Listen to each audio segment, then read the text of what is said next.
European leaders have lined up to denounce the EU's trade deal with the US, with the French Prime Minister François Bayrou describing it as a submission. Picture this. Air Force One touches down in Scotland, cameras click, and Donald Trump flashes that trademark grin while locking hands with EU chiefs over a brand new trade pact. The headline? A blunt 15% tariff blanket on most goods, plus eye-watering EU pledges to snap up American energy and pour cash into US projects. Global splash, instant optics yet in all that noise, not a whisper about Canada. For Washington's biggest day-to-day trading partner, the silence is deafening. And it isn't a slip-up, it's stagecraft. Trump isn't chasing balanced ledgers, he's chasing TV graphics. The EU handed him billions and a victory photo. Canada can't deliver that same quick dopamine hit, so it's pushed off camera. But don't confuse quiet with weak. Canada pipes roughly 4 million barrels of crude south every single day. Its dams keep American lights glowing. Its forests frame US homes. Its factories feed Detroit assembly lines. The very depth of that integration, though, is the problem. You can't re-announce what already exists. Trump loves deals that fit on a bumper sticker. Buy American, pay tariff, win. Canada's supply chain marriage is anything but bumper sticker simple. And in this media-first White House, complexity is kryptonite. Enter Prime Minister Mark Carney.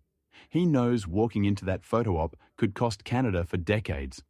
So he's playing a longer game steady public messaging, no frantic capitulation, and eyes firmly on the mandatory USMCA review in 2026. The mantra? We'll sign only when the terms secure our future, not just tomorrow's headlines. Instead of splurging on US gas like Brussels, Ottawa is the exporter, flipping the EU script on its head. Copy-paste diplomacy just won't fly here. Of course, the waiting comes with bruises.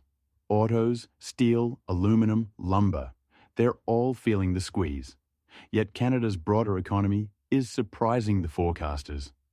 GDP slipped a mere 0.1% in April and looks set for the same in May, far below early meltdown predictions. Many manufacturers front-loaded imports before tariff deadlines, softening the blow, and under CUSMA rules more than 90% of cross-border goods still clear with trivial duties, an average effective rate near 3%. Resilience is real, but fragile. Because looming over everything is August 1st, Trump's self-imposed D-Day, when a punishing 35% blanket tariff could slam down if there's no handshake. Then came the mic drop moment. We haven't really focused on Canada, Trump told reporters days before the deadline. Essentially admitting America's largest customer isn't even in his immediate line of sight.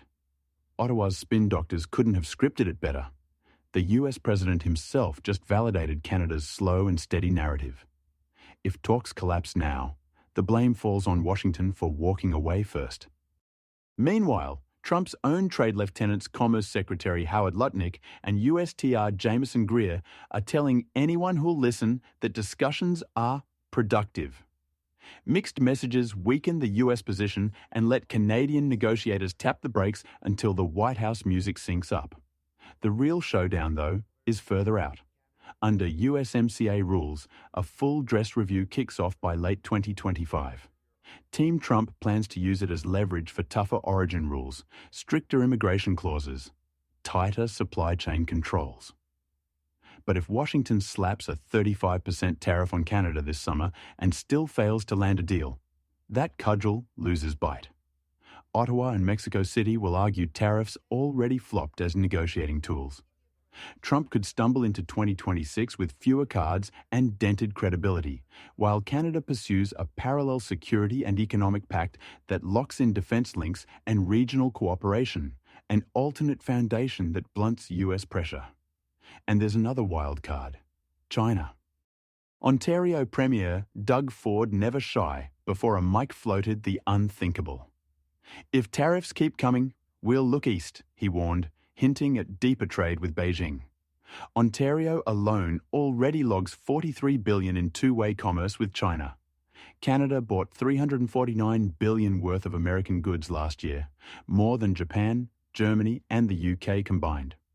Shift even a slice of that toward Chinese suppliers, and swing states from Michigan to Pennsylvania start feeling the cold.